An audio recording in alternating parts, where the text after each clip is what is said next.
Hello, everybody. My name is Queven McGeomancy, and we're doing a short history of the resistance in Germany to Nazi rule from approximately 1937 to 45.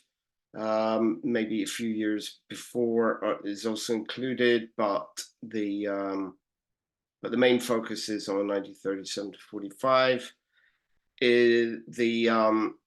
And we're particularly focusing on the resistance as much as possible because there's still a lot of research to be done in this area on working class resistance. Okay. Right. So first of all, I'm going to ask. I'm going to ask everybody to ask themselves a few questions here. I would ask themselves to think of not just resistance to Nazism, but also resistance, Nazism, very extreme version, but also resistance in a general sense to a dominant class, its state ideology, that's usually the ideology of nationalism, and the wars that these institutions and class groups generate. So I've got a list of seven here, seven points, which I will now go through, and I will be using references to what we'll be talking about, but I'll also be using references to other resistance groups to wars. So you will experience that as I go along. So point number one is the refusal to follow behavioral norms. Oh, by the way, I should fit in. These do not necessarily amount to an escalation. They can, some can feature at some points on certain resistances, and other ones not feature in those ones, but feature in other ones. So there isn't really any order to them. So I'll just make that clear. Right. Point number one, as I was saying, is the refusal to follow behavioral norms. Right. Now, what I mean by that is in what we'll be talking about, most people who are resisting Nazis in an open way, at least, were wearing certain types of clothes, certain ways they wore their hair, certain badges that they carried, things like this here, to show that they weren't conforming to what the Nazi state required of them.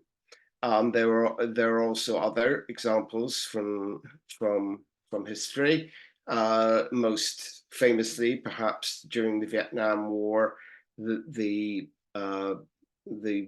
way of establishing that you were against the dominant narrative. It was often by things like wearing a peace badge, letting your hair grow long in the 1960s in the United States. This is the sort of this is what I mean by refusal to follow behavioral norms, though it can also follow other trends as well. So the behavior is the key to it. So it's a way of establishing that you are against the dominant narrative in a very visual and a very visual form, which is not necessarily confrontational in itself. but it does send a message. Number two, which is another one of these contexts that we'll be putting it in, is desertion and or delinquency. So obviously desertion includes desertion from the front, but it also might include not going to work one day if you're working in an arms industry, or going slow on what you're doing, or whatever. So these things could be covered under desertion and or delinquency. Delinquency being graffiti that appears on walls. That's the most obvious one, where people write things, or they may even, like I understand during the recent Russian invasion of Ukraine, Russians who disapproved, there was a sticker which everybody was supposed to stick on their cars with a Z on it, and Russian anti-war activists went around and smashed those car windows.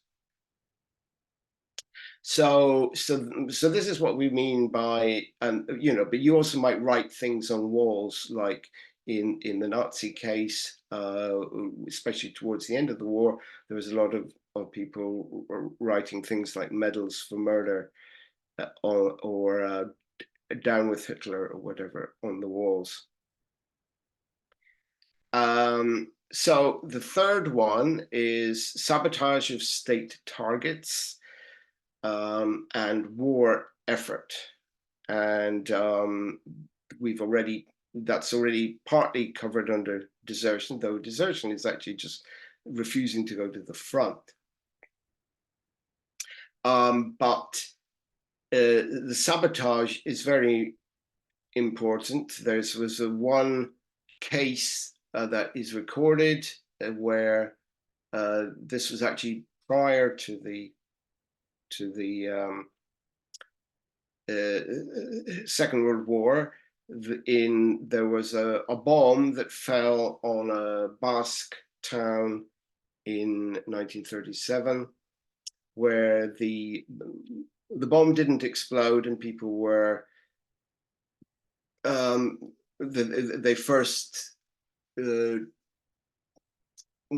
when they went to dismantle the bomb and to defuse it, they found that it didn't have a fuse in it for the first place, and then they found it didn't even have any explosives in it. And when they checked inside the bomb canister, they found that there was a message written in German. Well, it might have been written in Spanish, but it said we are German workers, and we will not allow our bombs to be with explosives to be dropped on our comrades. So there's all sorts of things like this going on in a war, and especially the more unpopular the war is, the more likely there is to be heavy sabotage being inflicted at the point of production. Sometimes it's inflicted at the point of transportation. Again, if we refer to Russia, there's been a number of trains that have been derailed that are taking supplies to the front, and this is in the Ukraine, and there's a million different things that workers can do to sabotage the targets that the state has set itself, without actually having to come out into the open to do it. So it's all quite undercover, this. Right, number 4 is hiding wanted persons. We know that this was going on in Germany at quite a rate, especially as the war went on. And there was, which we'll be talking about, we're talking about people who are particularly hiding Jews, and and hiding other people, like communists who the regime wanted to get rid of failing to report crimes. So this, what I mean by this is that turning a blind eye. So if you see somebody escaping from a concentration camp, you don't report them. You just pretend it never happened.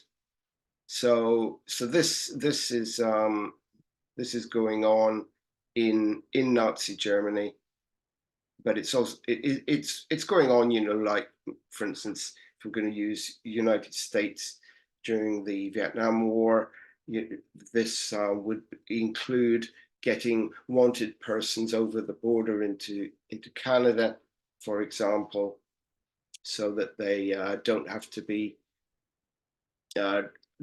drafted.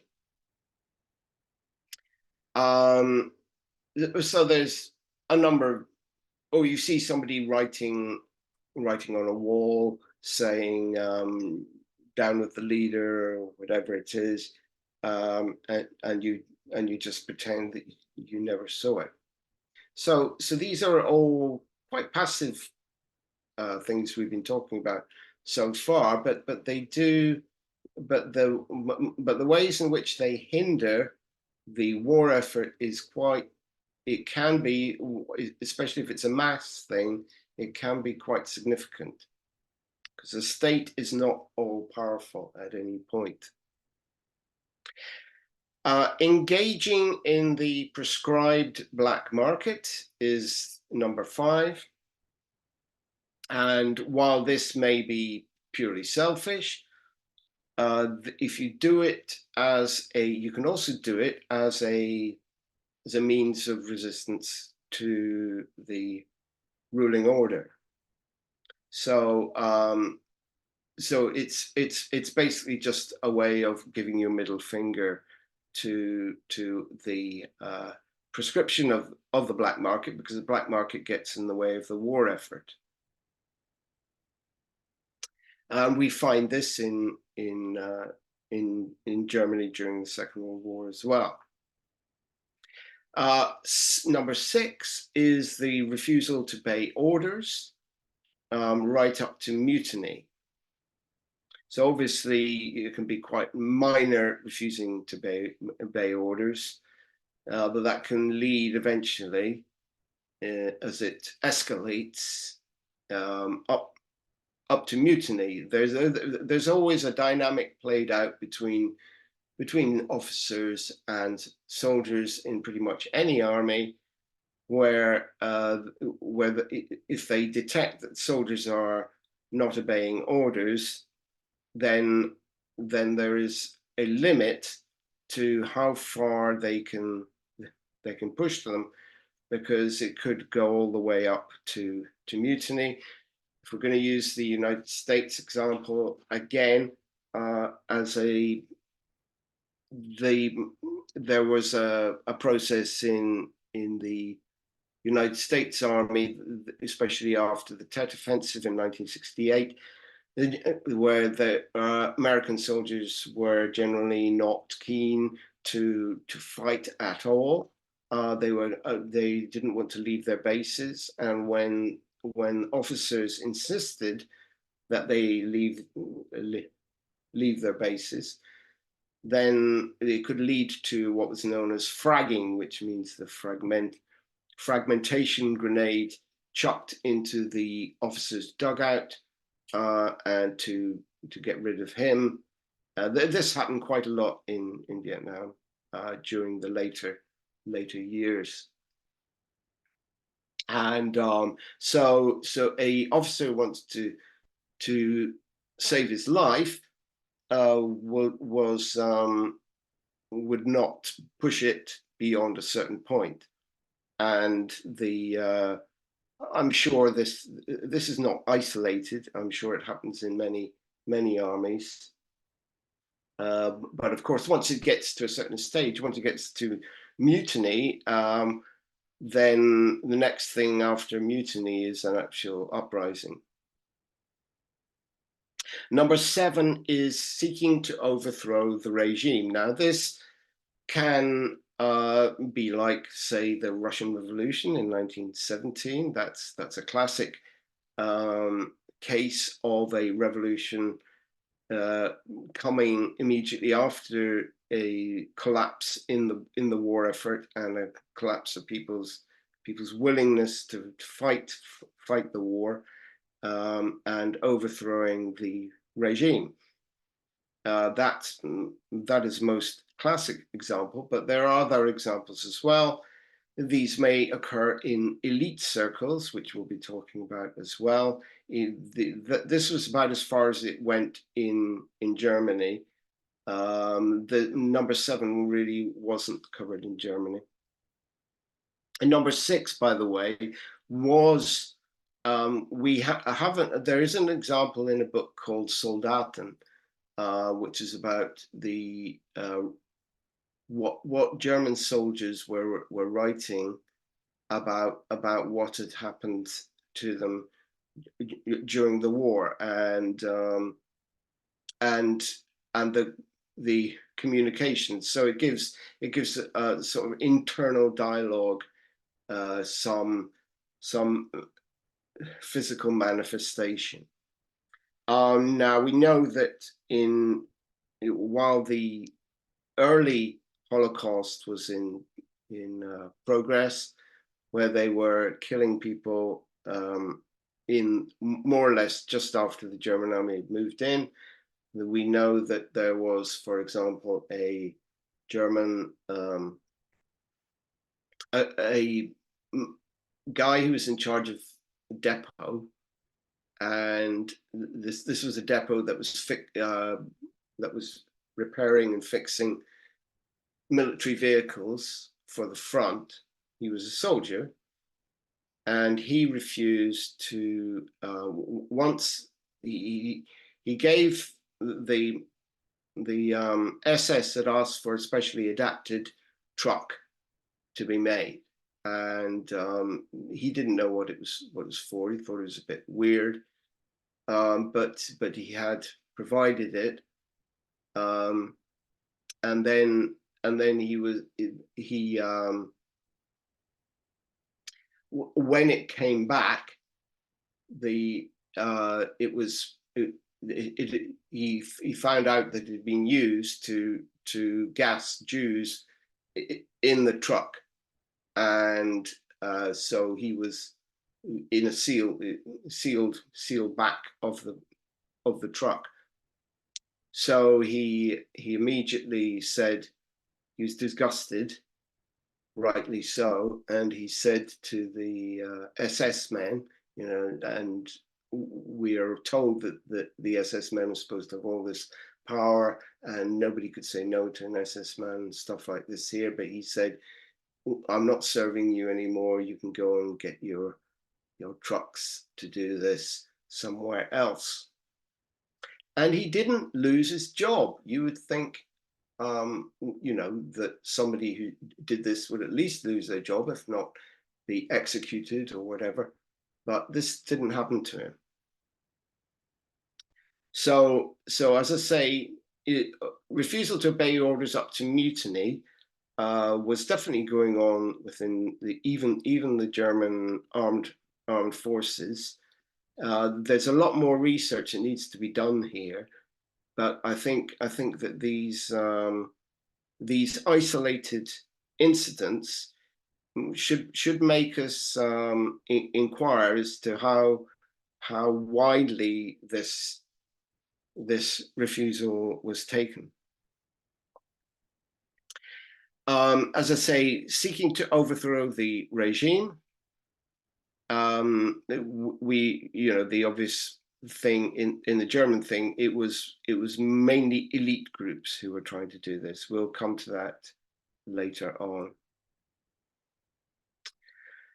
Right, to go back to 1933, now Germany had a very strong left movement prior to the Nazis taking power. The Nazis took power in 1932, and there were at least well, there were 4 or 5 main German resistance units to the to the regime when they came to power. In fact, the German working class movement was perceived internationally as one of the strongest, if not the strongest, in the world. And but within a few months after the Nazis had taken power, there was an event which occurred, which is the Reichstag Fire, and all these different organizations. So this is in early 1933, and all these organizations which had this was Hitler's excuse for all these organizations to be suppressed immediately, and a lot of the leading figures, the cadres, being arrested.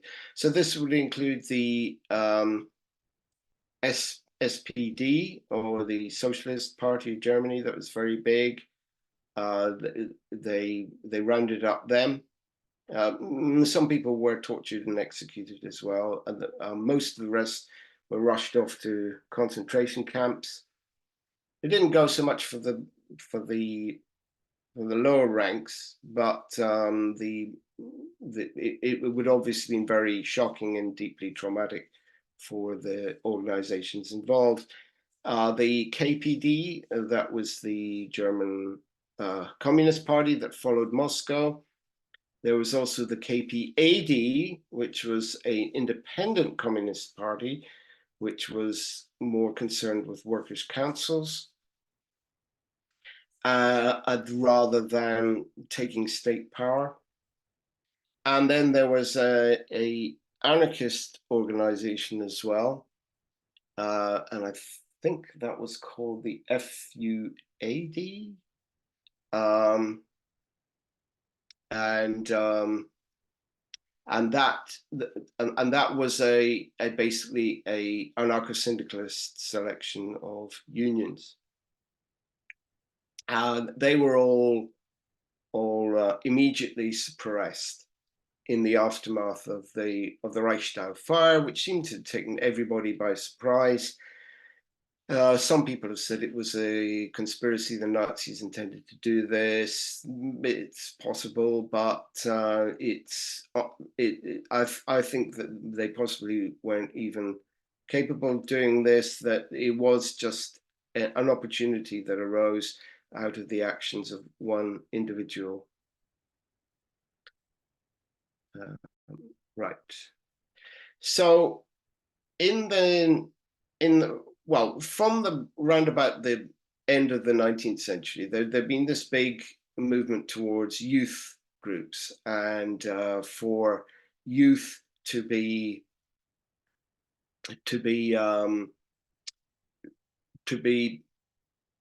youth was in the process of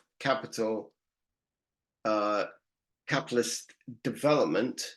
Youth were developing in the process from the late 19th century onwards, away from the traditional society, and youth were starting to see themselves as a different group who could organize themselves separately from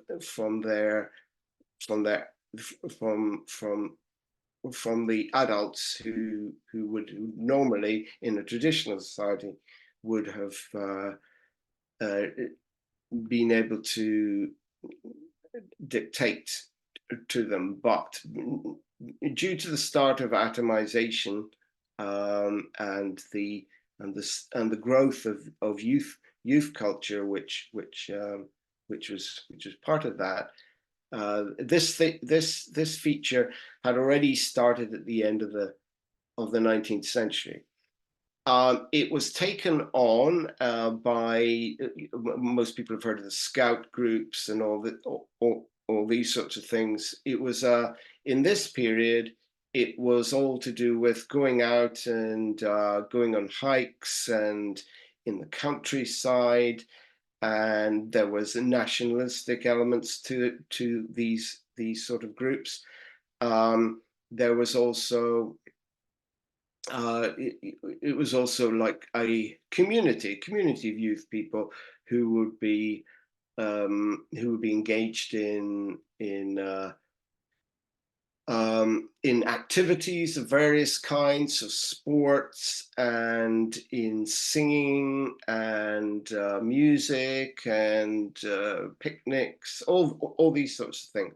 And the Nazis took advantage of these things as well. So these are three adverts from the Nazi period where the Hitler Youth and the female equivalent thereof is idealized, and it's given a political context. The former groups did not necessarily have a political context at all. They were either apolitical. Some of them were right wing, some of them more left wing.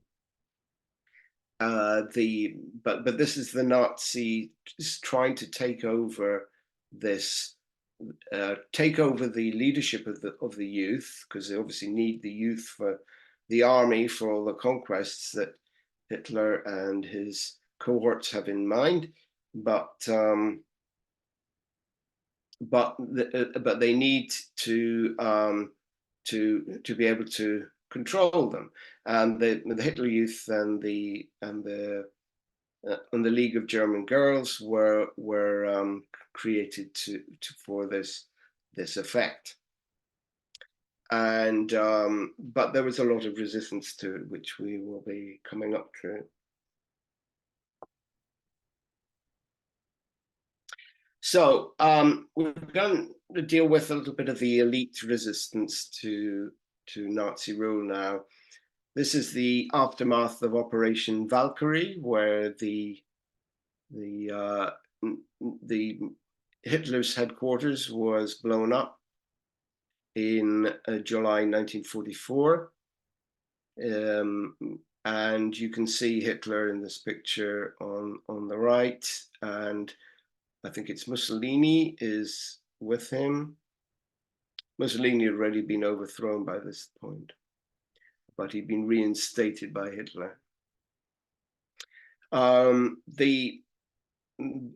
You can see the damage, and obviously if this had killed Hitler, then maybe history would have been a bit different, but it missed him.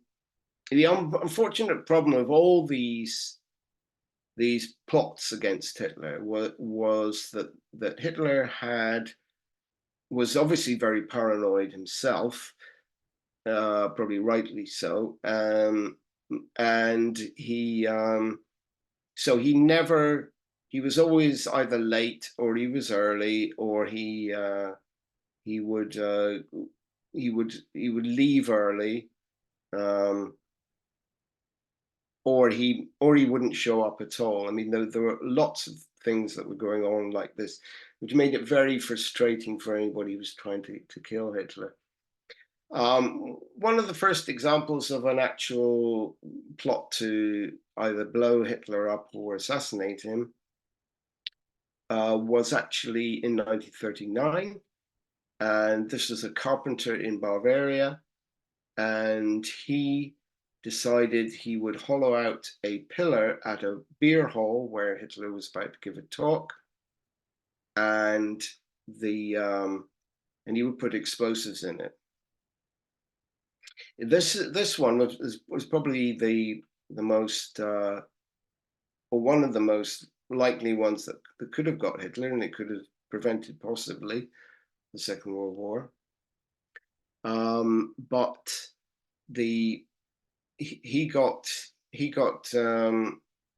but what happened at that meeting was Hitler arrived at the normal time, but he left early, and the bomb did not went off, and it killed quite a lot of Nazis who were in the room, but it didn't kill Hitler himself.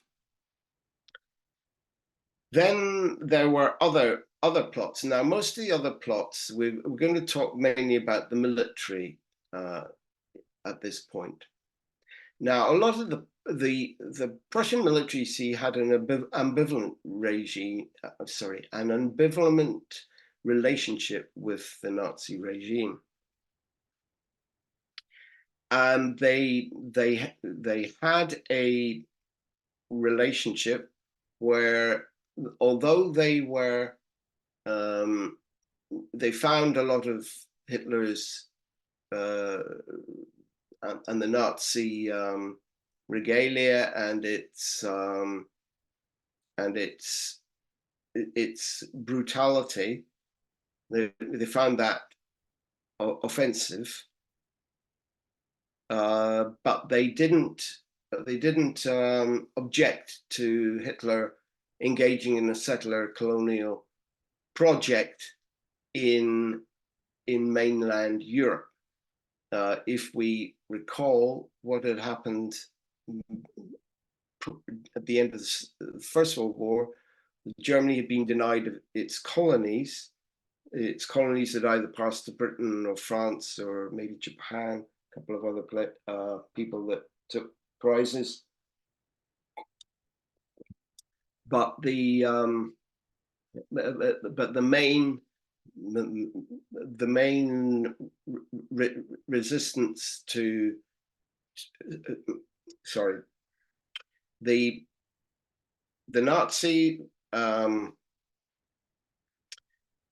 the Nazis decided that since the German Navy was not very powerful, the British and French navies were much more powerful than it at the time. After the First World War, they simply just couldn't maintain this empire.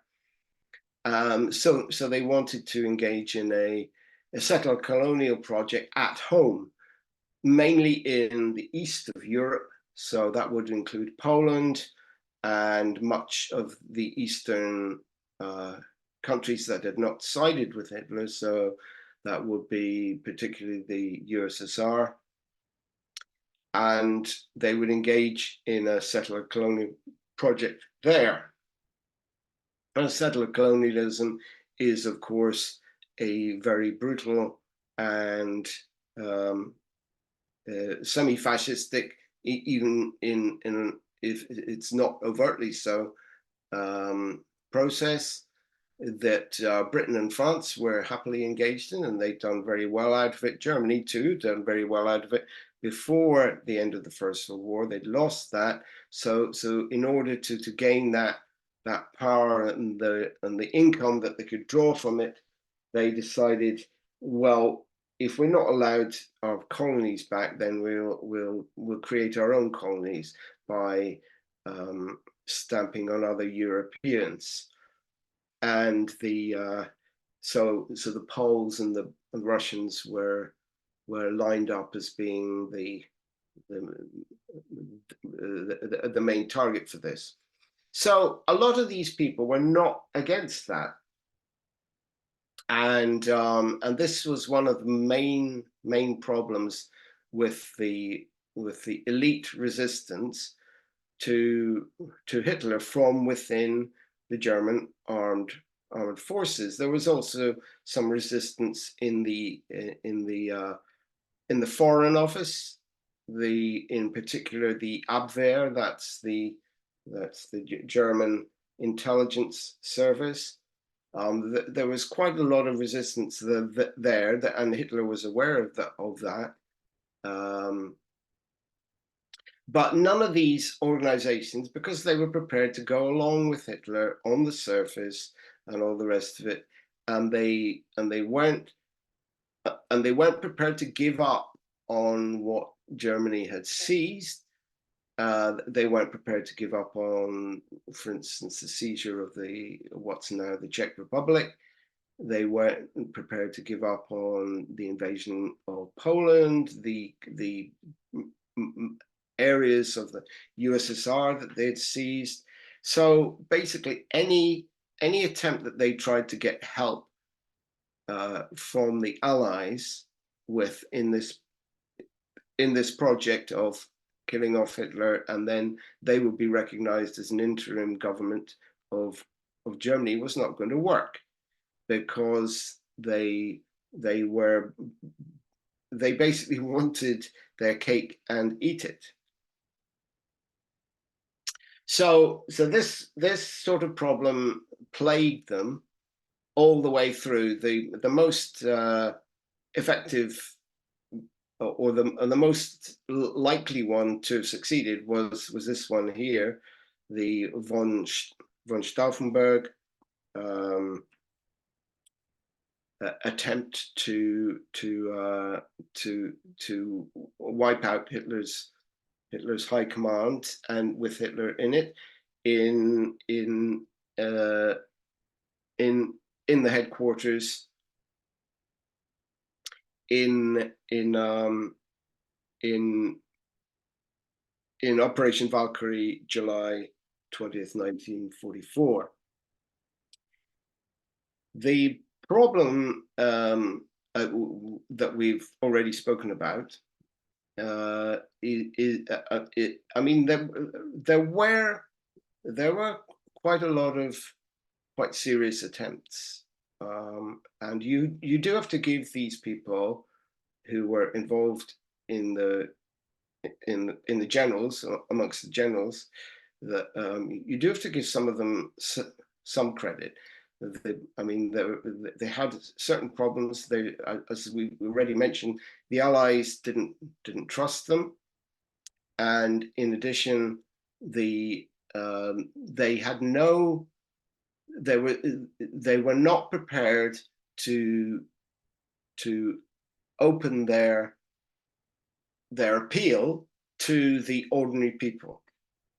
They were they wanted just get rid of Hitler at the top, and then everything will be fine. They didn't realize that in order to get rid of the regime, they would have to either collaborate with the Allies, or they were going to have to rely on the spontaneous reaction of the German people and the peoples of the colonized territories to get up, the occupied territories to get up and fight, and overthrow the whole shebang. And this was not considered at all. So they were working completely. They had virtually no hope of success. But having said that, a couple of them were quite brave. Von Stauffenberg, who planted that bomb, you can see in the picture. He's one of them. Another one was a guy called von Tereshkov, and he for instance, he was involved in previous plots where the German there was a plan to kill Hitler in Belarus. This was shortly after the Germans had moved into Belarus.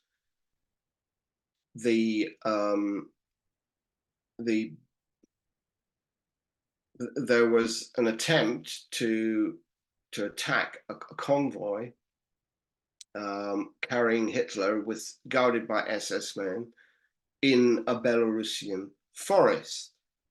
And it fell apart because they were going to have to rely on some Cossack units and German cavalry units to carry it out, which could have potentially have worked, but the problem was that they didn't coordinate with the partisans. Now, the partisans would have been controlling the forest, so if you were going to do something like this, you would immediately think the most intelligent thing to do would be to get in touch with the partisans and get them to help you, maybe even provide some of the ambush force. But they didn't do that. They also got scared because they thought, well, what if this develops into a long-term firefight? Then it's going to look very bad on the German army. If there's like German army units are fighting against each other, what are we going to do then?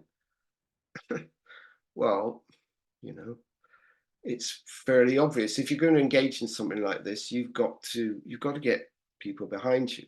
So certain individuals who were very brave did try and do stuff like von Stauffenberg here, and there was another couple of cases where there was a transport plane that was taking Hitler again to the Russian front, and the plan, which was quite ingenious. They had a crate of champagne or something for Hitler, and it was put in the cargo load, and it was transported. And the idea being that the plane would blow up and kill Hitler, but that didn't work either, because Hitler was very lucky. The explosives didn't go off, and the general who put it, I think it was von Treschko, he actually went on a secondary plane. Once he found out that this hadn't worked, he went on a second plane to the airport and retrieved the bottles of champagne that hadn't exploded, and that requires quite a bit of how we say balls to do that. But of course, being an individual thing, it wasn't. He was very lucky. He didn't get found out about it. And in another case, a German officer decided to be a suicide bomber, and so he would blow himself up in the presence of Hitler. Now, that one didn't work out either, because Hitler, as per usual, showed up and left early before he could get anywhere near him. And then he had to rush to the toilet, and he had to defuse himself because the attempt to kill Hitler had failed. So, as we can see, the military resistance was not adequate by any shape or form. We'll talk about some other elite figures that were resisting the Nazis. There was considerable opposition from the churches, the Lutheran, some members of the Lutheran Church, and also some leading figures in the German Catholic Church. In that picture, you can see that's on the right. You can see Bishop von Galen, and he was one of the ones who was involved, and these people were quite outspoken opposition. They mostly opposed Hitler's religious interference policies. They did other things as well. I'm not going to completely dismiss them, but that were a bit more radical. But in general, they were only really able to resist Hitler in this form. But they were relatively outspoken, and they got away with it, which which they didn't all get away with it. There were several others who were caught, and they went to concentration camps.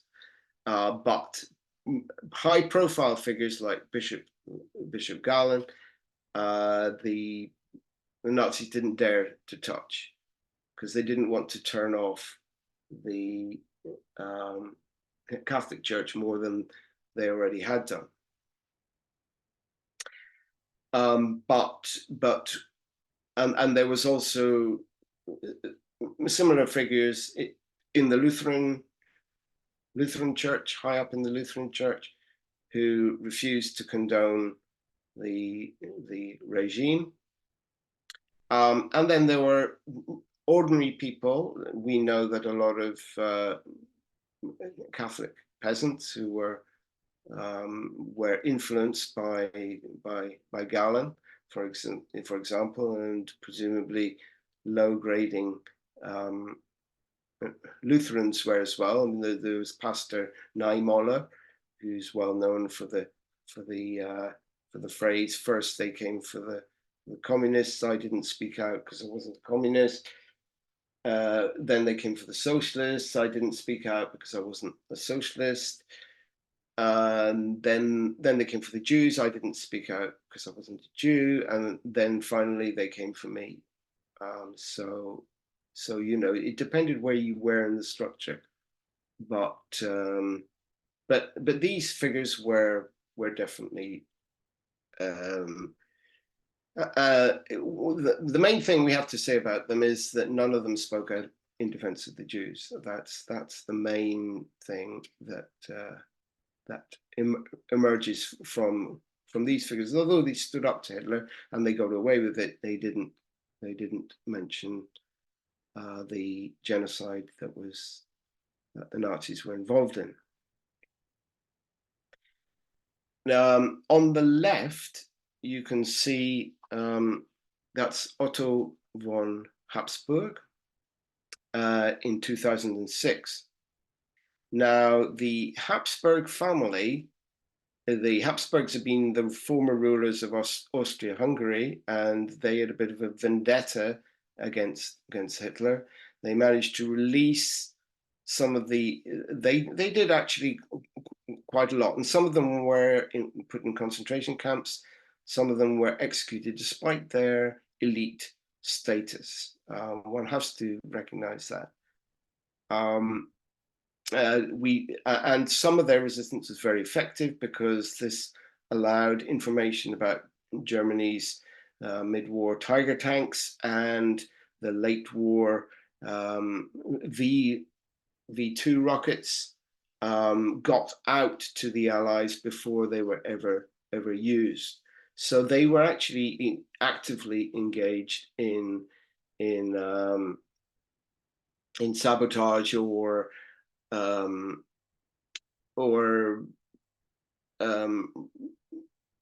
open resistance to the regime.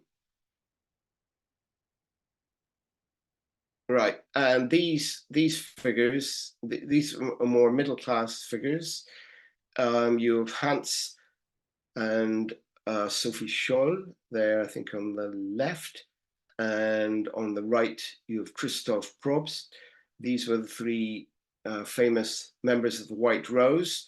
You can see the white rose that white flower that Sophie's wearing, and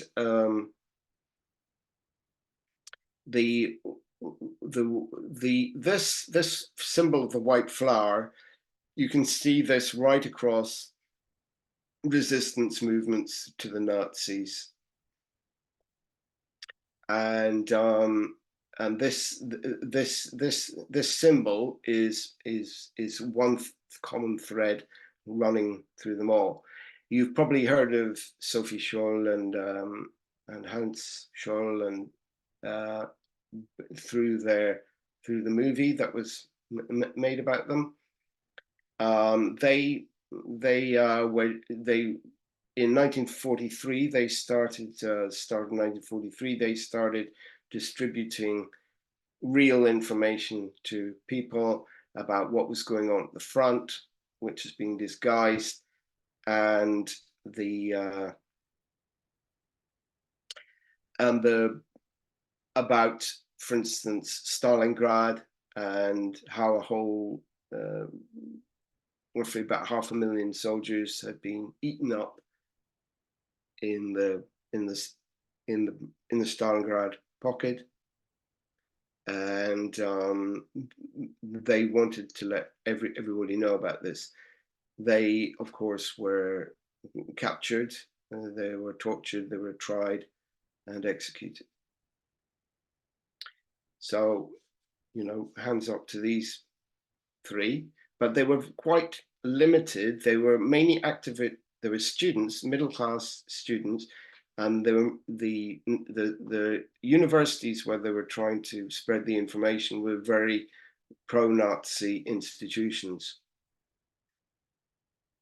So they, you know, they were very brave, but they weren't connected to the to the mass of the people.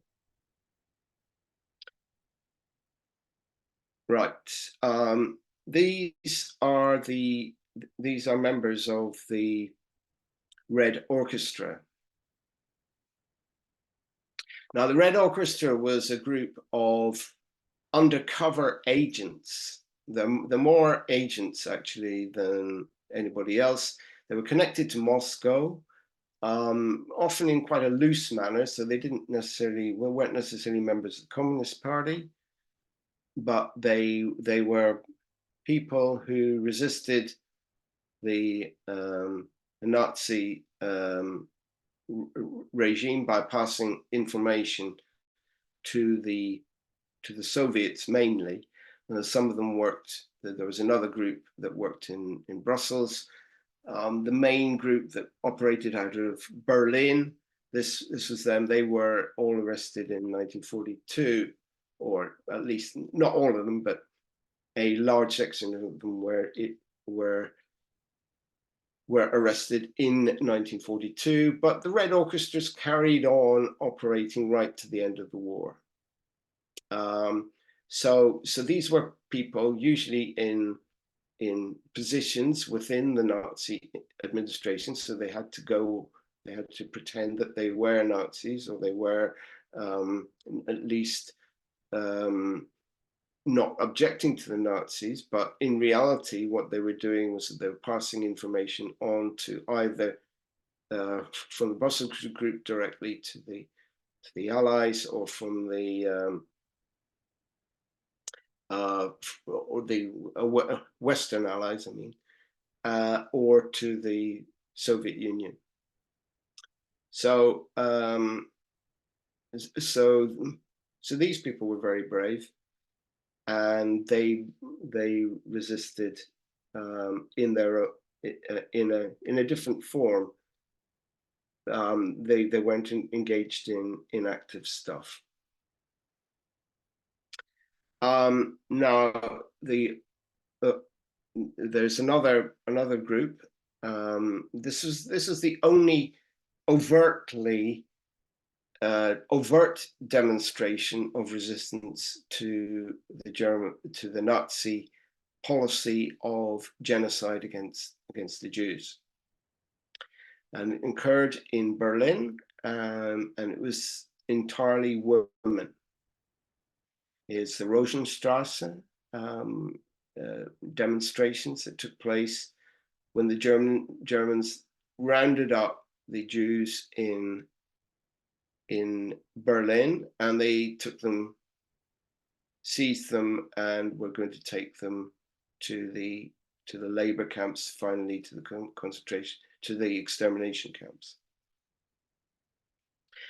There was a mass protest by the wives of these men, and they took part in I think it was a week-long demonstration, The police told them that they would have to open fire on them. They just ignored that. They carried on, and Hitler, or the Nazis, were forced to concede that the Jewish husbands of these German women who were protesting were released and were not to be sent to the concentration camps. They were not to be sent to the extermination. And we can this is a sculpture to commemorate them, which is in Berlin.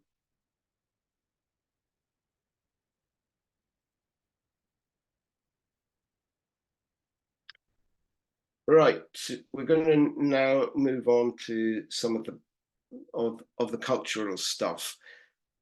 This was often a way. I mean, in a totalitarian regime, it's very difficult to show open resistance, but people were still determined to do so, especially young people. And this is a more middle or even upper class group who were known as the swing kids. They were there was big center for them was in Hamburg, because Hamburg was a port, and from the port of Hamburg in the 1920s, and in there had been a influx of black musicians, in particular from the United States, brought with them jazz, underground jazz music, and there was also Jewish musicians who were, and these people engaged in protecting these people. They also carried on attending the jazz clubs and so on and so forth without official permission, and they often came into conflict with the Nazis. And in fact, Hermann Göring thought that they were a threat to the entire Nazi regime. So a lot of them were actually rounded up and again sent to concentration camps.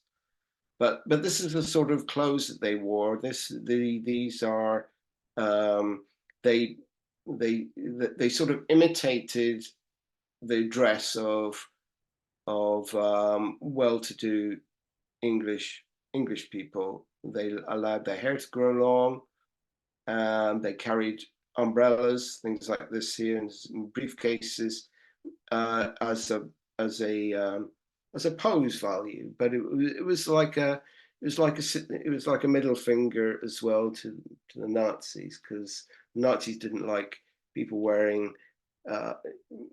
British or American fashions, obviously, and they didn't like the music they were listening to.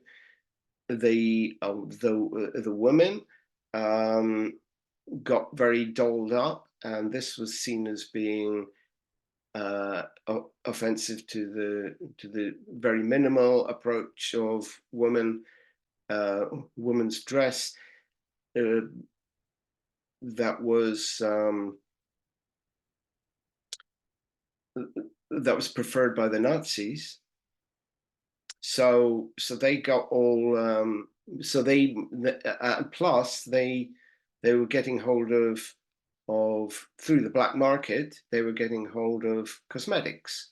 So they went out on the street with heavy lipstick and eye makeup and face creams and so on and so forth, which they weren't really supposed to have.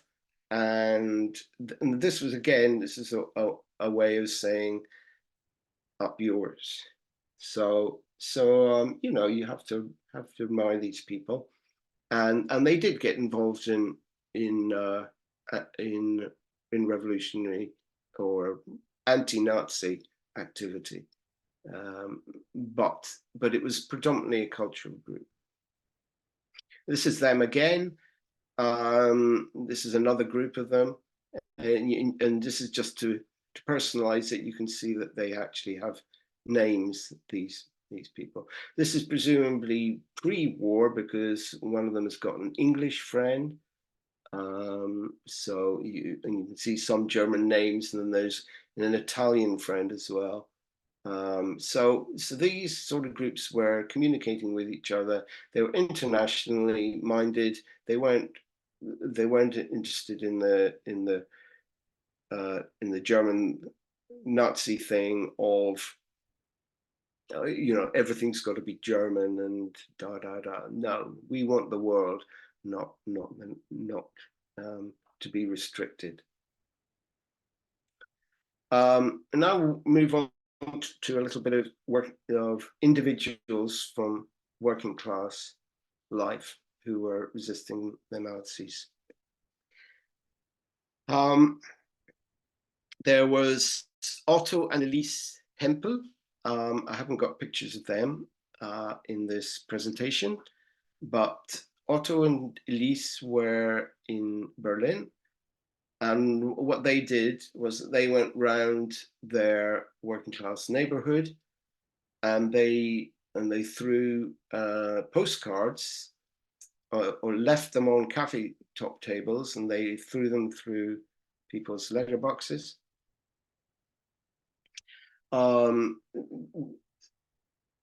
In criticism of the Nazi regime and against the war. And they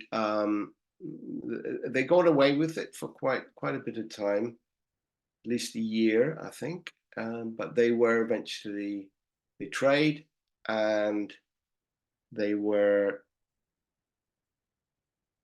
both executed. So this person who we'll talk about, and as I say, I like to give these personal examples because they are quite, they do help to give the impression of these being real people. Okay, so this is August Landmesser, and August Landmesser was a worker in Blom and Voss military factories. He got that job. Now, if you recall, in 1929, of course, German economy had gone tits up, and you had to, if you were a working class person, you didn't really, you just had to grasp at straws.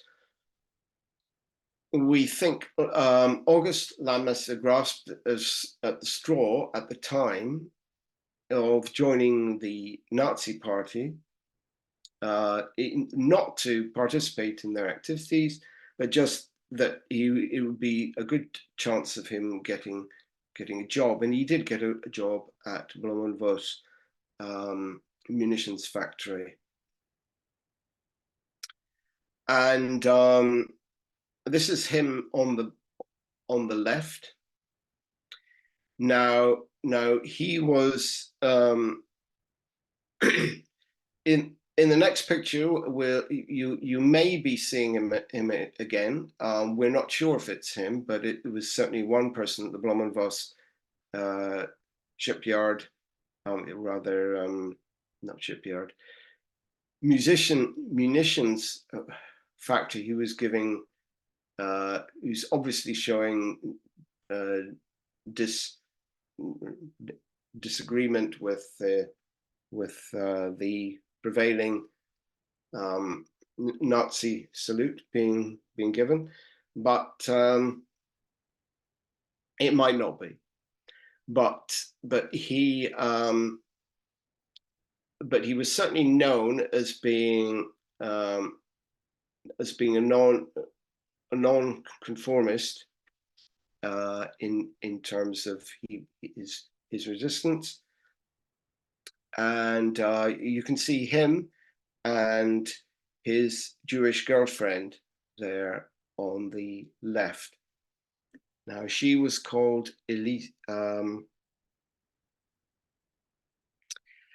Irma Eckler, and you can see her. Now both of these people did not survive the war. Their two children luckily did. The two daughters that you can see, they both survived the war, but the adults didn't. Now, what we know about him is that he was obviously attending events which Nazis would not have approved of, and in the course of this, he met and fell in love with Irma, and they established a relationship together, and the Nazis called him up for this. They said, "You can't be in a relationship with a Jewish woman, and you're not even married." That was another big thing. So he was doubly accursed, as it were. He was actually he was about to give he was about to leave the country when he was arrested at the border, and then he was separated from Irma. We have a few letters from her to him from the prison, and he was in prison as well, and he was finally let out to do a very menial job in in sort of the middle of the war, and then he was eventually drafted. As the more the German army became desperate for manpower, he was drafted into a penal battalion because he was already known as being a problem. So he was sent to he joined a group called the 999th Light Africa Division, which we'll be talking about in a second. But he actually was forced to be recruited into this unit, and we don't know very much about the circumstances in which he died. Irma, we know, died in a concentration camp. She was probably gassed. We don't know the exact details, but she was never released after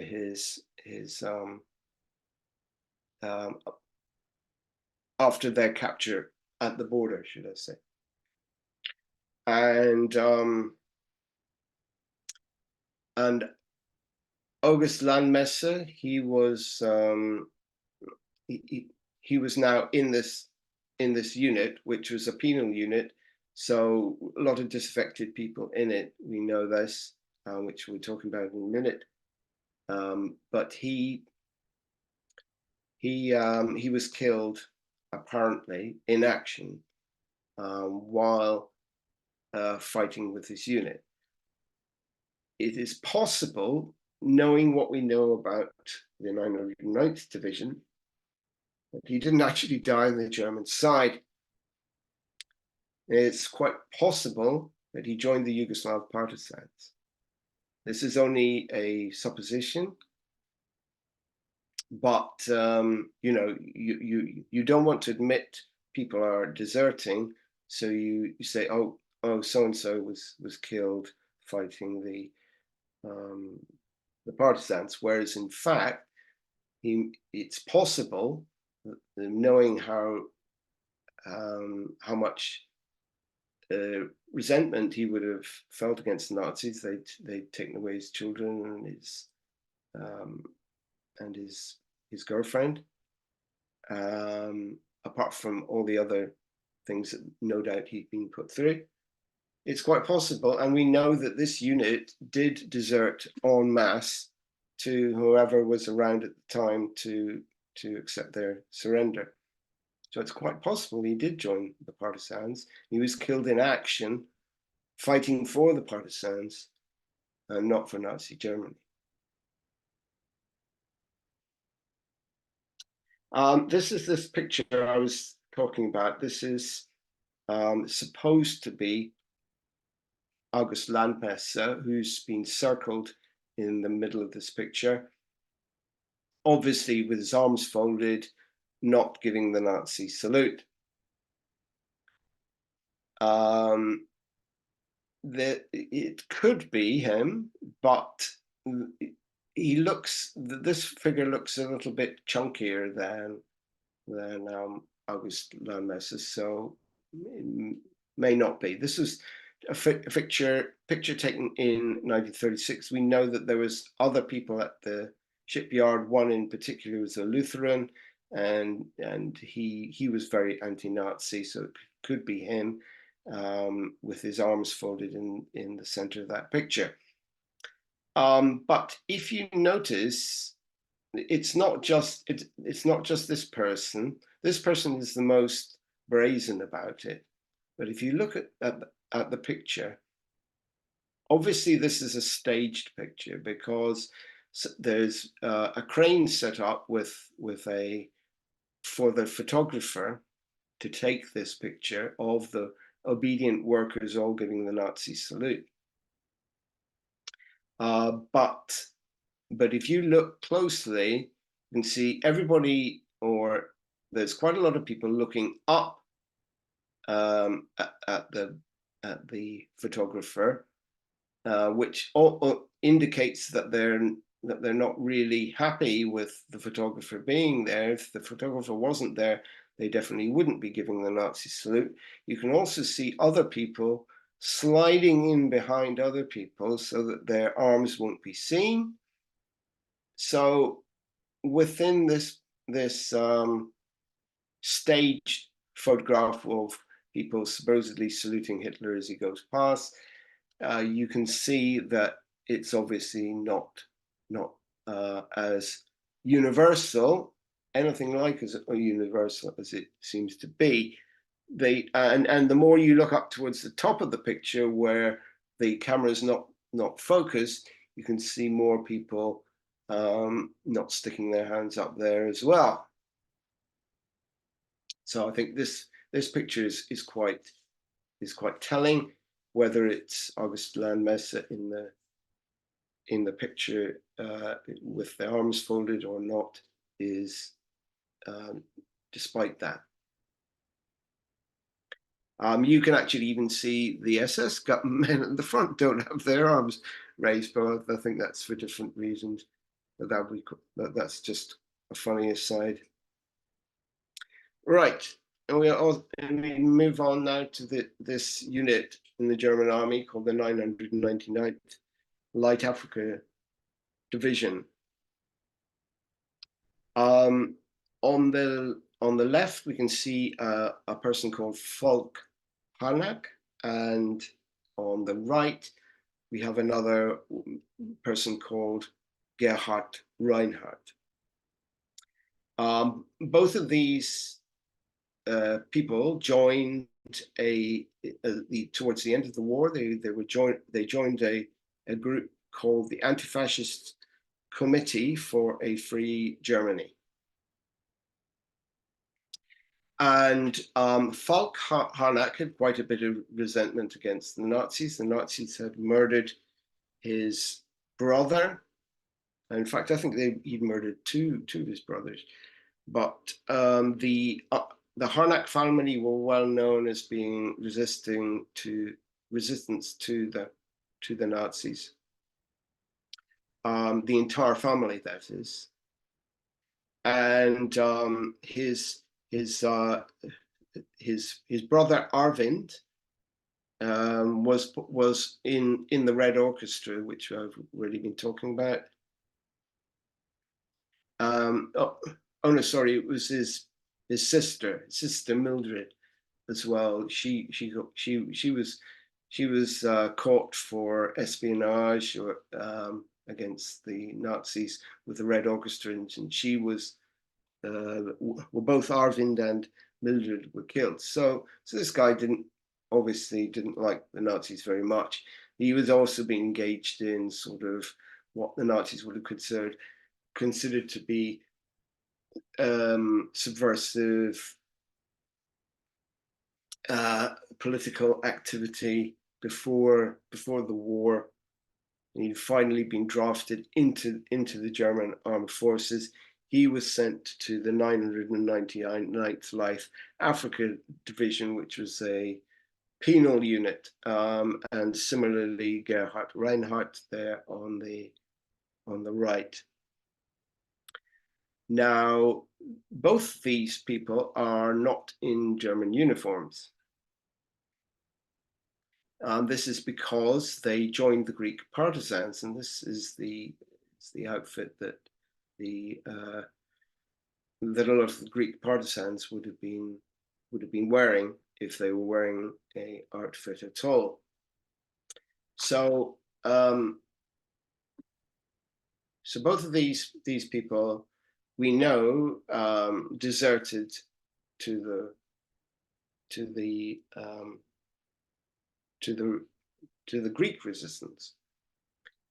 This is why I think it's possible that August Landmesser also did something like this.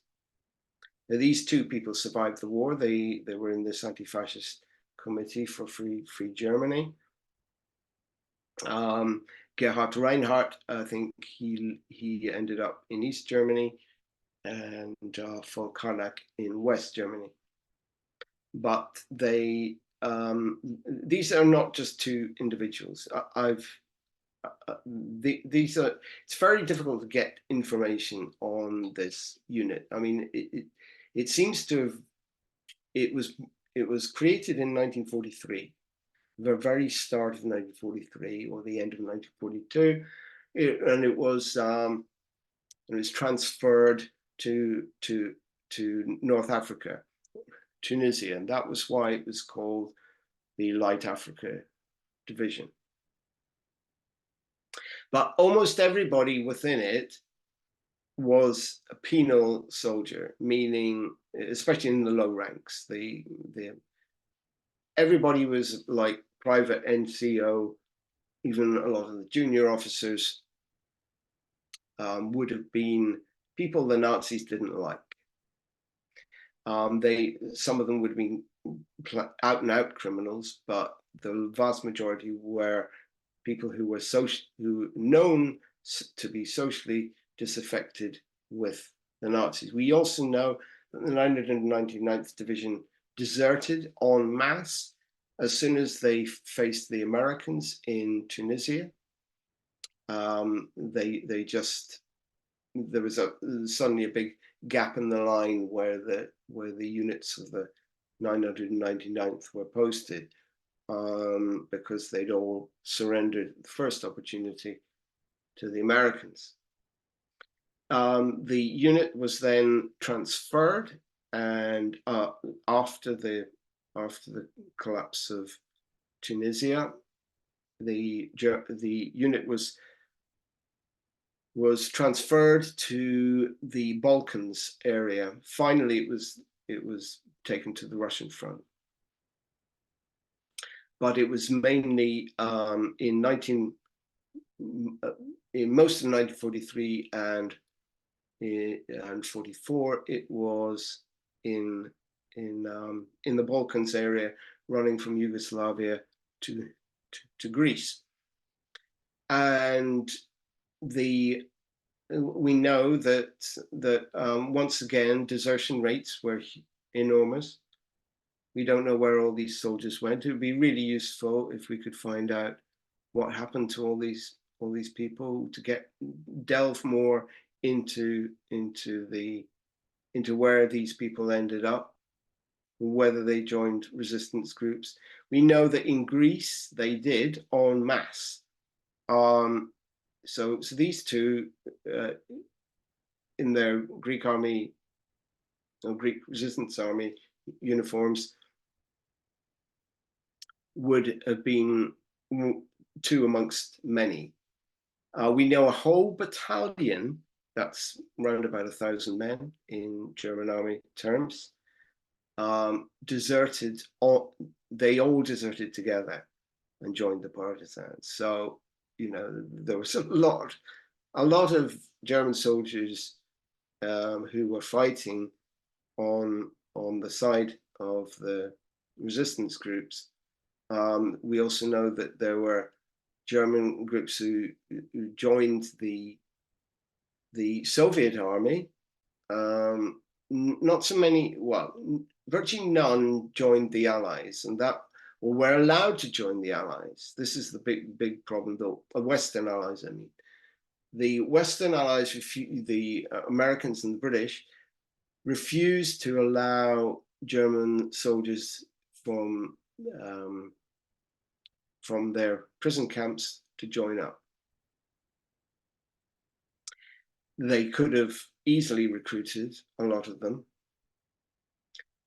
In the Soviet army, the Soviets were, the Soviets could have got even more, because the Soviets had a huge amount of prisoners, especially towards this as the war progressed. And although the Soviets did allow Germans to fight for them in the front lines, they insisted that they joined a communist party controlled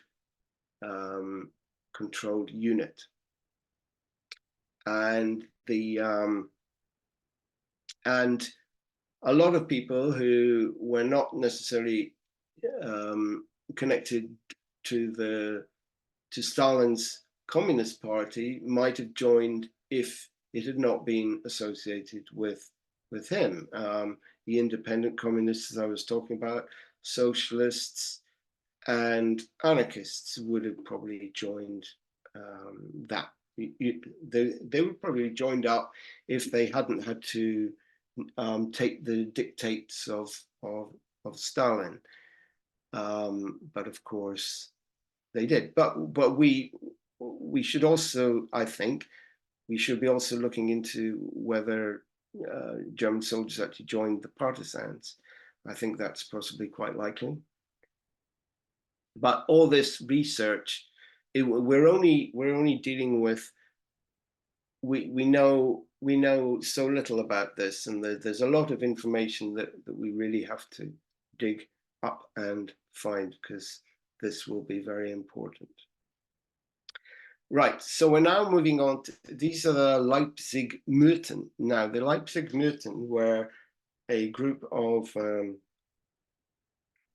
this is working class youth who are start to fight against the Nazis basically from about 1937 onwards. When I say fight against the Nazis, what I mean is that they sort of form delinquent gangs who are not conforming to the Nazi ideas, though they do have some of the similar aspects of the non-political youth movements that I was talking about from the end of the 19th century.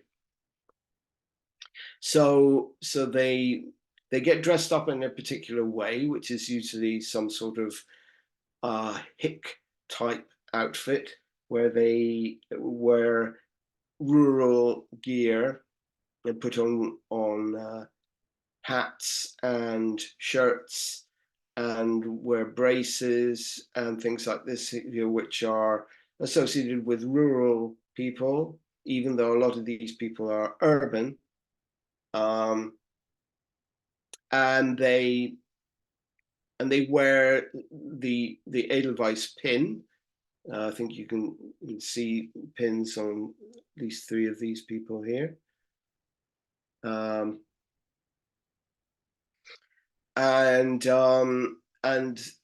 they dress in a certain way. They wear their hair in a certain style, wear it long generally, or longer than the Nazis would like. And they sort of hang around on street corners and cause trouble. So you might think, well, that's what young people do in working class areas anyway.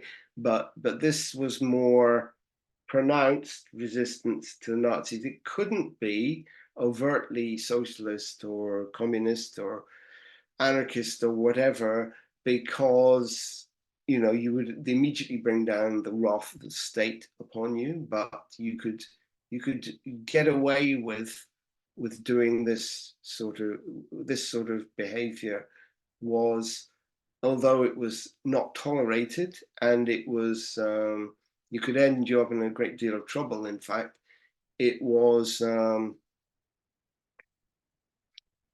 way of it was a way of being able to show your resistance to the regime in a form that was slightly more safe than actually open resistance.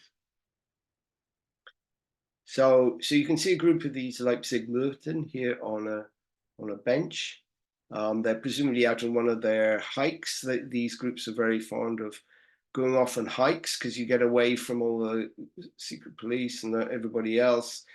You get away from the adults as well, which is restricting influence of the adults. There were boys and girls involved, so which the Hitler people didn't like. They liked to keep the League of German Girls separate from the Hitler Youth. Whereas these groups were mixed, and they didn't give a damn, basically. So they went off and they created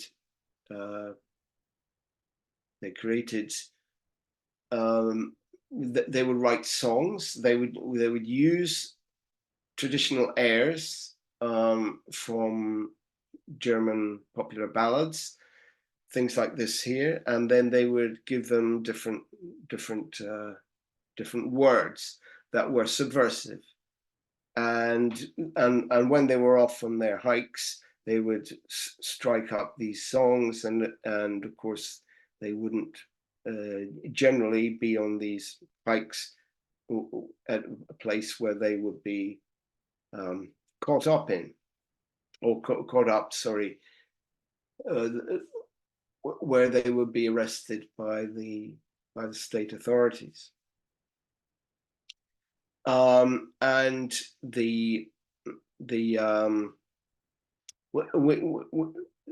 so we also know that they were, if they could get away with it, that they engaged in low-level crime. As I say, working the black market was one big one, in order to not be participating in what was prescribed. They were anti the Hitler Youth, openly anti the Hitler Youth, used to fight with the Hitler Youth on every occasion that they possibly could. And they, in street battles, and they also engaged in subversive activity, in a more pronounced way. Later on, they would start to hide people from the Nazis. They would take pride in that. They would, as I say, they were already involved in the black market. This is basically how they got their income. They didn't conform to what the regime wanted of them until they absolutely had to, when they were drafted, or when they were forced into work. We suspect that once they were forced into work, they probably engaged in low-level sabotage, things like this here. Some of them may have even wandered off and deserted, or even joined partisan groups, whatever. As I say, a lot of research needs to be done about this. The Leipzig-Mürten differed from the Edelweiss pirates, which we'll be talking about in a minute. They differed from them slightly in that a lot of these people in the Leipzig-Mürten were slightly earlier than the Edelweiss pirates. The Leipzig-Mürten were from the 19. They were actually pre-war, really. The Leipzig-Mürten, they were sort of 37 to 39-ish is their main period, though they did carry on afterwards. Leipzig is in the east of Germany, where there was a lot of industry, and this was originally a very strong hotbed of left-wing politics. And so a lot of these people's parents would have been already, they would either have been communists, socialists, or anarchists. And so they were, the Nazis really came down quite heavily on them. A lot of these people were sent to concentration camps, not only because of their behavior, but also because they were known to be their parents. There was this whole tradition that they were obviously coming from, they were much more openly left-wing than the Edelweiss. So this is another group of Leipzig-Mürten here that we can see. Here, you can see some of the gear that they're wearing, scouty type outfits. And here's a few more of them. Here, these three groups are all boys.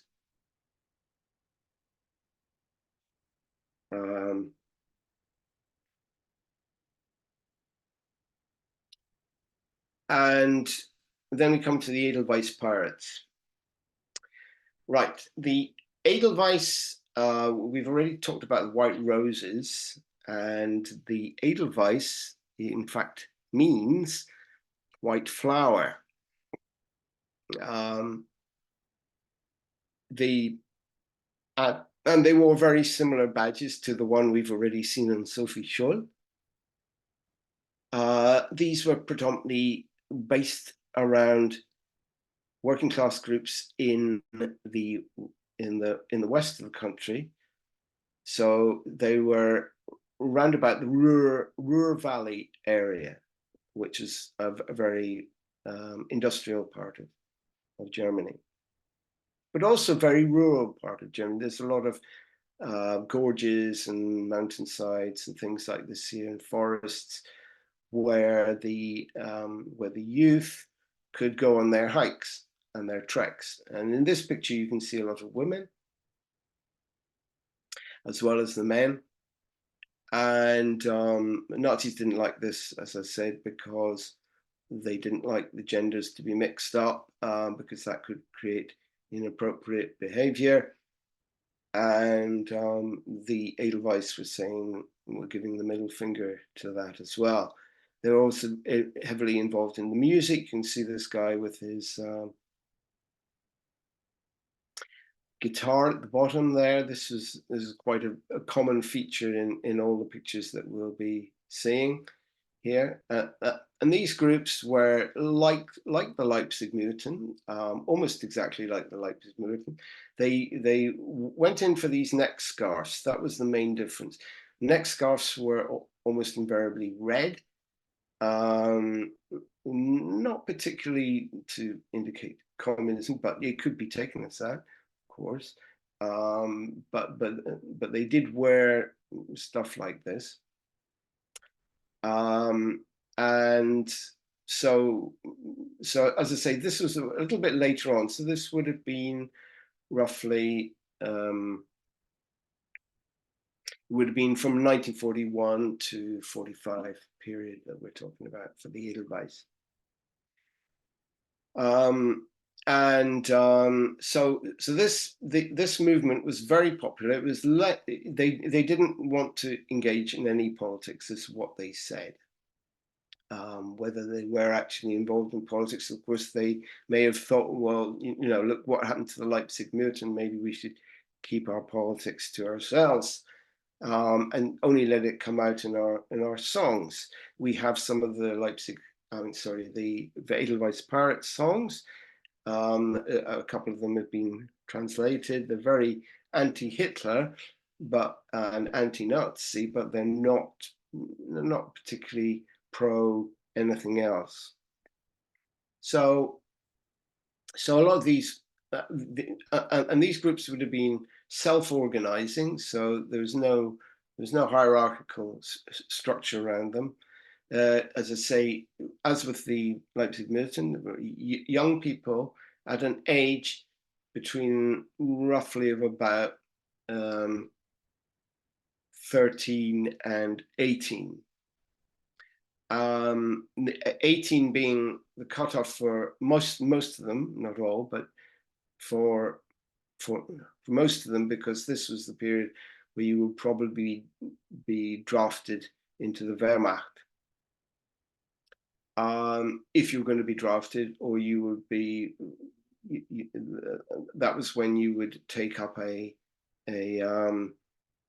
if you were working in an industry that was sanctioned by the government, contributing to the war effort, as they call it, then you would be transferred to that. But and then your resistance might take on other forms. But this was in the youth age group, the teenagers between 13 and 18, who were mostly involved in this stuff. And here's another group, obviously having great fun together. This is another thing Nazis didn't like, people having fun. So you can see the musical instruments there at the back of the group, which are universal in pretty much all pictures of the Edelweiss Pirates. And the mixture of men and women, or young women and young men, obviously engaging in activity which they wouldn't be approved of. And here's a close-up of 4 of them, or 5 of them rather, around a guitar player, or two guitar players.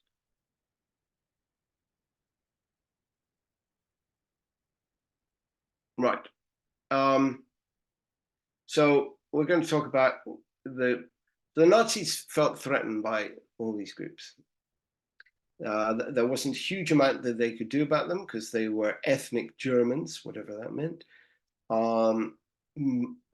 But they were obviously giving a big middle finger to the regime.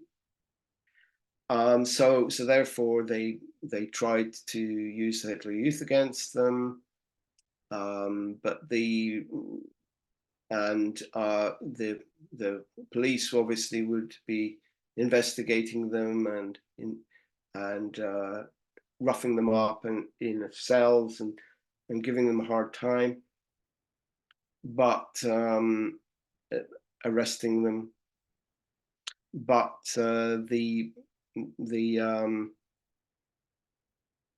but these groups were not happy with being passive about this. They actually went out and resisted in a forceful way. So they actually went out and they first stole, for instance, the bikes that the Hitler Youth used to run around on.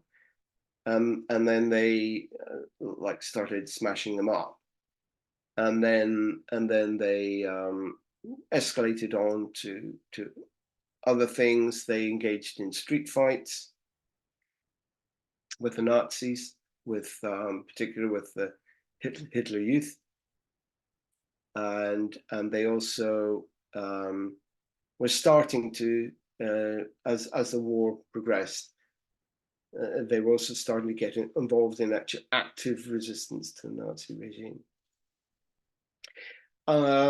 The SA unit report up at the top, I'll read that out. So this is in 1941. So SA was a subsidiary unit by this point to the SS.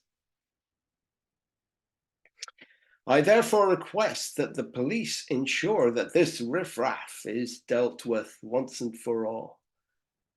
The Hitlerjugend are taking their lives in their hands when they go out onto the streets. Oh dear, help them.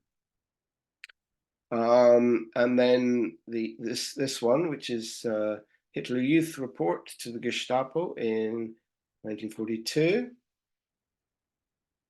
For the past month, none of the leaders of the 2539 troop has been able to proceed along the Hellweg or Hoffenstrasse without being subject to abuse from these people.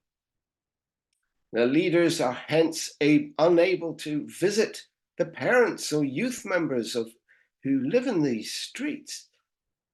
The Hitlerjugend themselves, however, are being incited by the so-called Bundish youth. The Bundish youth being the wayward youth, the youth movement is the literal translation, I think. They are either failing to take part in their duties, oh dear help them, or seeking to disrupt it for others. Dear, dear, dear. So, so these, there are many reports like this, by the way. These are not isolated. Lots of them, and obviously they were getting very worried about how effective the state propaganda was. And third one is, it has recently been established that members of the armed forces are to be found among them. And they exploit their membership of the Wehrmacht to display a particularly arrogant demeanor. This is from the National Socialist Party branch or report to the Gestapo in 1943. There is a suspicion that it is these youths who have been inscribing the walls of the pedestrian subway with the slogans, "Down with Hitler," "The High Command is lying," surely not, "Medals for murder," and "Down with Nazi brutality." However, often these inscriptions are removed, and within a few days, new ones appear on the walls again. Good God! So these are the sort of things that the Nazis obviously were realizing were not good for propaganda purposes. It all came to a head from late 1944 to early 1945. This is a group of the Munich Edelweiss pirates who were executed en masse for taking part in an uprising against the Nazi regime. At that point, I think it was September, October 1944. the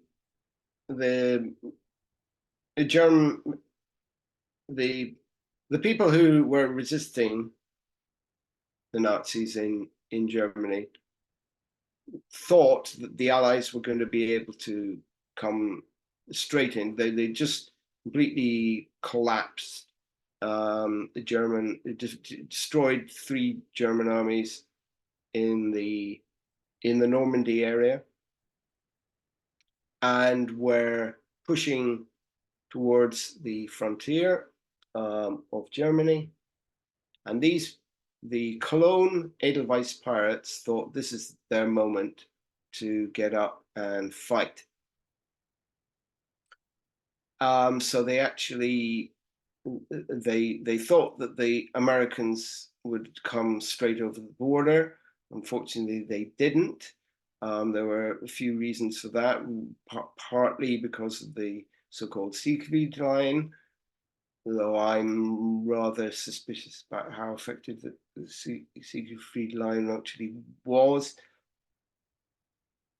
Partly because of, I think, logistics. There are a couple of so-called conspiracy theories about this, why they didn't go on to Germany as well. But I think, I mean, one has to realize that logistics were not as easy to overcome. Logistical difficulties were not as easy to overcome in the Second World War as they are today. You can't get air supplies in very easily, things like this here. The Soviets had the same problem, I believe, on the Eastern Front. Like there's a theory that says that they didn't go into Warsaw at the end of the war, or the end of after reaching the River Vistula in Poland. They didn't carry on through, which is, you've got to cross a pretty major river, plus your logistic supply chains, because of the rapid advance after the destruction of the entire German army group in the Belarus region, had taken place.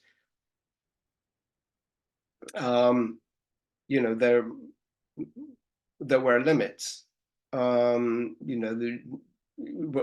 Probably Stalin didn't care to hoot about the Warsaw Uprising, but I think that was an afterthought. I think if there had been an easy way across the Vistula, and the Soviets had been well supplied, they would have come straight across. Similarly, the Allied troops would probably have come straight across if they hadn't run out of, Western Allies, they hadn't run out of equipment, or run out of their supply chains. But the people who took part in this uprising were, as I say, members of the local Edelweiss pirate group of Cologne, because they thought that the moment had finally arrived for the destruction of the Nazi regime. And most of these people were living in bombed out ruins in Cologne, because this is where they formed their base, because once again the Nazis were not in very good control of this area. In 1942, I think it was, or 43, Cologne had been very heavily bombed, and much of the center was in ruins, the working class center, and this was where the Edelweiss pirates made their hideaway bases, and then they were starting to get involved in hiding people who'd run away from concentration camps, who were deserting from the front. They would have joined the Edelweiss pirates, and these groups together would have thought, this is our moment. And so they actually came out in the streets and they fought the Nazis. They killed senior Gestapo officer, and they also executed well, they engaged in street battles with actual armed Nazi army units. They were eventually overcome, and a lot of them would have just gone back underground, but the ones who were caught were a large section of them were executed. So you can see some of the executions happening in this picture. This was followed by another, there was another Edelweiss pirate type uprising, and that took place, rather, should I say, in the Battle of the Ruhr Pocket. The Battle of the Ruhr Pocket was in 1945 in the spring, when the Allies were actually within Germany, and this took place in Dusseldorf, and the local Edelweiss pirate type people, they weren't actually identified as such, but we're pretty certain it was them. They actually took part in an uprising. The Americans were just down the road from Dusseldorf, and the local groups got up and started fighting. Now they did get overwhelmed in the city, but quite a lot of them got away. The ones who didn't were just executed on the spot, but shot. But the others, and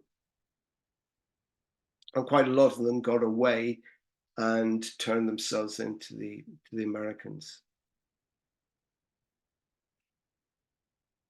So this is the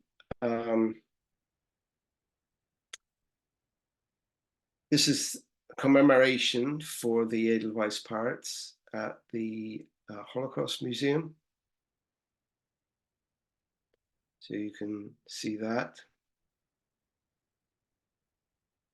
If you can read German, you'll probably understand it.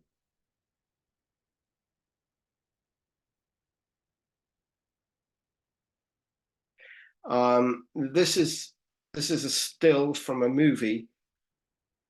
See, a lot of as with most things, you know, when people think about resistance to the Nazis, we think about not ordinary people being involved. We think about a few heroic people like von Stauffenberg or like Sophie Scholl, who were, you know, and to a large degree, these people were heroic, but the actual resistance of ordinary people is overlooked, and they are either considered to be willing victims of the Nazis, or else they're considered to be willing accomplices. And this is, as we've already established quite clearly here, is not necessarily the case at all. And the most recent media efforts to actually try and show what was really happening is that there is a movie now called The Edelweiss Pirates. I think it came out in 2004. And this shows the actions of the Cologne Edelweiss group. And they're them taking up arms against the regime. I mean, as you can see, they were only armed with pistols, for the most part. Maybe about a couple of submachine guns and maybe one or two rifles for snipers, but that was about it. Hand grenade or two. So they were completely outclassed, but not in their bravery. So so I think we have to acknowledge that and respect that. So this movie you can see. I think it's for free on Vimeo if you want to go and see that. This is a mural which has been set up in Cologne to commemorate the Edelweiss pirates who were hanged most brutally in 1944, and the resistance group that they were part of in resistance to the Nazis. So we can see the symbol on the pirate ship, if you like, at the back there, in the on the sail, which is the Edelweiss pin, which they would have worn at the time. You can see the marching Nazis at the bottom in that picture, and the pirate ship, of course, is a like a middle finger joke related to that. So this wall mural is actually, you can go and visit it in Cologne. And this is taken from a picture. It's also part of the commemoration. And finally, we have the list of the people who were executed there on the right. And we have the Edelweiss pin, or the Edelweiss symbol being shown. So I'm going to stop there. That is the end of this presentation. As I say, there is a lot of research to be done in this field, as with resistance to all wars, in fact, that we have records about. The First World War, there's been quite a bit done on, or there's quite a bit that needs to be done on the collapse of the German army in 1918. Amongst other armies as well. The British Army and the French Army had arguably collapsed earlier. So this is just well, this just gives us some ideas as to where further research could be developed. All the subjects covered by this presentation. Thank you very much. Cheers. Bye-bye.